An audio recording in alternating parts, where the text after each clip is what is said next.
Welcome to Sanjeev Gupta online classes. आज chemical reaction and equation के part 5 में हम लोग टाइप ऑफ रिएक्शन में डिकम्पोजिशन रिएक्शन को देखेंगे।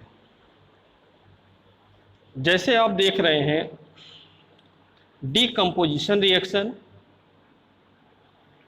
डिकम्पोज वर्ड से ये लिया गया है। डिकम्पोज मीन्स होता है ब्रेक होना यानी टूटना। तो यहां पर रिएक्टेंट, एक सिंगल रिएक्टेंट दो या दो से ज़्यादा प्रोडक्ट में टूटता है। तो जैसे आप रिएक्शन यहाँ पे डिफिनीशन में देख रहे हैं, in a decomposition reaction a single compound break down into two और मोर न्यू सब्सटेंस। तो यहाँ पर जो सिंगल कंपाउंड लिया गया यानी सिंगल रिएक्टेंट लिया गया, वो ब्रेक डाउन हो गया दो या दो से ज़्यादा नए सब्सटेंस में। डिकम्पोजिशन रिएक्शन को यहाँ पर हम लोग 3 टाइप में क्लासिफाई कर सकते हैं। जैसे दिया गया है थर्मल डिकम्पोजिशन रिएक्शन, सेकेंड है इलेक्ट्रोलिटिक डिकम्पोजिशन रिएक्शन और थर्ड है फोटोलिटिक डिकम्पोजिशन रिएक्शन। फर्स्ट हम लोग देखते हैं यहाँ पर थर्मल डिकम्पोजिशन रिएक्शन। जैसे आप जानते हैं कि डिकम्पोजिशन रिएक्शन में जो हमारा रिएक्टेंट है वो डिकम्पोज होगा यानी ब्रेक होगा। उसको अगर हम लोग अलग अलग मेथड से डिकम्पोज करते हैं तो उसी के बेस पर यहाँ पर डिकम्पोजिशन रिएक्शन अलग अलग होता है। जैसे हम लोग हीट लेते हैं तो थर्मल हो जाएगा, लाइट लेंगे तो फोटोलिटिक हो जाएगा और करंट लेंगे तो इलेक्ट्रोलिटिक हो जाएगा। तो सबसे पहले हम यहां पर देखते हैं thermal decomposition reaction. When decomposition reaction is carried out by heating it is called thermal decomposition reaction. जब डिकम्पोजिशन रिएक्शन हीट के कारण यहाँ पर होता है तो वो कहलाता क्या है? Thermal decomposition reaction. जैसे हम लोग कैल्शियम कार्बोनेट यानी CaCO3, कैल्शियम कार्बोनेट यानी लाइमस्टोन, ये मार्बल के फॉर्म में होता है या चाक हम लोग जिसको लेते हैं, ये उसका भी फार्मूला है। हम लोग इसको जब गर्म करते हैं, काफ़ी ज़्यादा गर्म करेंगे तो गर्म करने के बाद ये ब्रेक डाउन होता है, ब्रेक डाउन होगा और टूटने के बाद ये कैल्शियम ऑक्साइड के रूप में बदल जाएगा। कैल्शियम ऑक्साइड या क्विक लाइम के रूप में ये बदल जाता है। साथ ही कार्बन डाइऑक्साइड यहाँ पे गैसियस फॉर्म में तैयार होगा। तो आप लोग देख रहे हैं कि CaCO3 यानी सिंगल कंपाउंड यहाँ पर ब्रेक हुआ यानी टूटने के कारण वो टूटा और टूट कर कितने प्रोडक्ट में बदल गया? 2 प्रोडक्ट, पहला कैल्शियम ऑक्साइड और दूसरा कार्बन डाइऑक्साइड। तो ये रिएक्शन आप देख रहे हैं किसके कारण हुआ? हीट के कारण। इसलिए इस तरीके के रिएक्शन को हम लोग क्या बोलेंगे? Thermal decomposition reaction. Quick lime का यूज हम लोग सीमेंट के मैन्युफैक्चरिंग में भी करते हैं। सीमेंट जब बनाया जाता है तो यहाँ पर उसमें क्विक लाइम भी यूज होता है।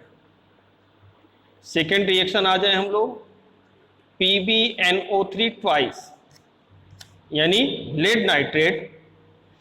लेड नाइट्रेट को हम लोग गर्म करते हैं तो ये गर्म होने के बाद ये ब्रेक डाउन हो जाता है यानी टूट जाता है और टूटने के बाद ये व्हाइट कलर के पाउडर के फॉर्म में आ जाता है, जो कि क्या होता है? Lead mono oxide.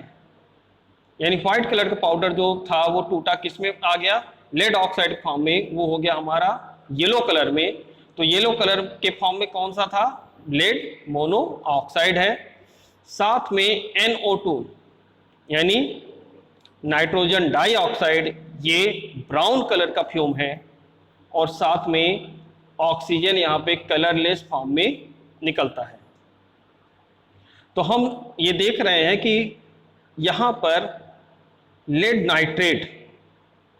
Nitrate decompose हुआ और डिकम्पोज होकर येलो कलर के पाउडर के फॉर्म में यानी लेड मोनोऑक्साइड के फॉर्म में ये चेंज हुआ।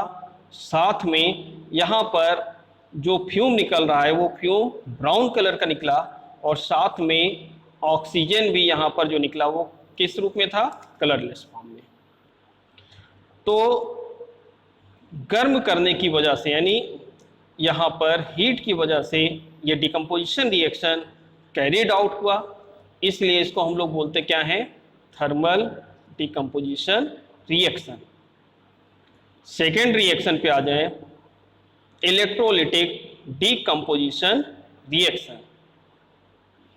जैसे आप पहले में जान चुके हैं कि हीट के कारण हुआ था, यहाँ पर क्या होगा, ये रिएक्शन कैरिड आउट होगा किसके कारण, इलेक्ट्रिसिटी यानी करंट के कारण। तो decomposition reaction is carried out by current is passed through the compound in molten state. यानी जब हम किसी भी कंपाउंड जो कि मोल्टन स्टेट में होगा उसमें इलेक्ट्रिसिटी पास करेंगे यानी करंट पास करेंगे तो वो डिकम्पोज हो जाएगा और डिकम्पोज होके अलग अलग कई प्रोडक्ट तैयार करेगा। हम लोग मोल्टन स्टेट में भी कंपाउंड को ले सकते हैं या एक्वस स्टेट में भी ले सकते हैं। जैसे आप देख रहे हैं 2H2O, यहाँ पर जो वाटर है वो लिक्विड के फॉर्म में है, लिक्विड के फॉर्म में है। यहाँ पर हम लोग क्या करेंगे, एनोड और कैथोड लगाकर यानी पॉजिटिव और नेगेटिव इलेक्ट्रोड लगाकर यहाँ पर इलेक्ट्रिसिटी पास करेंगे। इलेक्ट्रिसिटी पास करने के बाद हम लोग देखते हैं वाटर दो पार्ट में टूट जाता है, पहला H2 और दूसरा O2। H2 यानी हाइड्रोजन गैस के फॉर्म में और O2 ऑक्सीजन गैस के फॉर्म में। H2 जो है ये पॉजिटिव चार्ज यानी H+ जो होता है वो पॉजिटिव होता है, इसलिए वो किस तरफ जाएगा, कैथोड। कैथोड यानी जो नेगेटिव इलेक्ट्रोड है उस ओर चला जाता है। और ऑक्सीजन जो है ये नेगेटिव चार्ज होता है यानी O- है, तो ये हमारा किस तरफ जाएगा, एनोड की ओर। एनोड यानी पॉजिटिव चार्ज की ओर चला जाएगा। तो वाटर दो पार्ट में डिवाइड हुआ। यहाँ पर जो वाटर लिया गया, यहाँ पर जो गैस का फॉर्मेशन हुआ यानी H2 और O2 का, आप देख रहे होंगे H2 के आगे 2 लिखा हुआ है और O2 के आगे कुछ नहीं है। तो इससे ये समझ में आता है कि यहाँ पर जो गैस बनेगा वो 2 और 1 के रेशियो में फॉर्म हो रहा है। यानी हाइड्रोजन कितने रेशियो में होगा, यानी इसका वॉल्यूम कितना होगा, 2 होगा, और ऑक्सीजन का वॉल्यूम कितना होगा, 1 होगा। तो ये रिएक्शन इलेक्ट्रिसिटी पास होने के कारण कैरिड आउट हुआ, इसलिए इस रिएक्शन को हम लोग बोलते क्या है, इलेक्ट्रोलिटिक डिकम्पोजिशन रिएक्शन। थर्ड आ जाए, फोटो डिकम्पोजिशन रिएक्शन। जैसे नाम से ही आप समझ में आ रहा है कि फोटो मीन्स लाइट। जब लाइट के कारण कोई केमिकल रिएक्शन कैरिड आउट होता है तो ये कहलाता क्या है, फोटो डिकम्पोजिशन रिएक्शन या फोटोलिसिस। जैसे आप देख रहे हैं, when decomposition reaction is carried out by absorption of light are called photo decomposition और फोटोलिसिस। यानी जब डिकम्पोजिशन रिएक्शन किस कारण से कैरिड आउट होता है, एब्जॉर्प्शन ऑफ लाइट के कारण होता है, तो ये कहलाता है फोटोलिसिस और फोटो डिकम्पोजिशन रिएक्शन।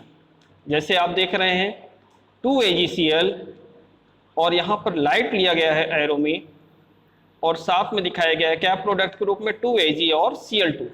यानी AgCl के ऊपर जब लाइट पड़ती है तो ये सिल्वर क्लोराइड जो है ये 2 पार्ट में टूट जाएगा, सिल्वर में और क्लोरीन गैस में।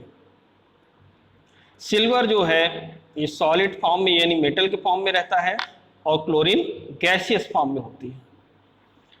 तो ये रिएक्शन किस कारण से हुआ, एब्जॉर्प्शन ऑफ लाइट के कारण, इसलिए ये कहलाता क्या है, फोटो डिकम्पोजिशन रिएक्शन या फोटोलिसिस। हम लोग कह सकते हैं all decomposition reaction are endothermic in nature. Endothermic हम लोग क्यों बोल रहे हैं? क्योंकि यहाँ पर जितने भी रिएक्शन हुए वहाँ पर आप देख रहे थे हम लोग को कुछ ना कुछ उसमें कैरिड आउट करना पड़ा, कोई कुछ ना कुछ चीज़ें उनमें करना पड़ा, जैसे हीट देना पड़ा, लाइट देना पड़ा, तो हीट लाइट या इलेक्ट्रिसिटी देनी पड़ी। तो एंडोथर्मिक नेचर इसलिए हुआ कि यहाँ पर एब्जॉर्प्शन ऑफ हीट हो रहा है, एब्जॉर्प्शन ऑफ लाइट हो रहा है। तो इस कारण से जितने भी रिएक्शन हम लोग देखते हैं डिकम्पोजिशन रिएक्शन में, उनका नेचर क्या होता है?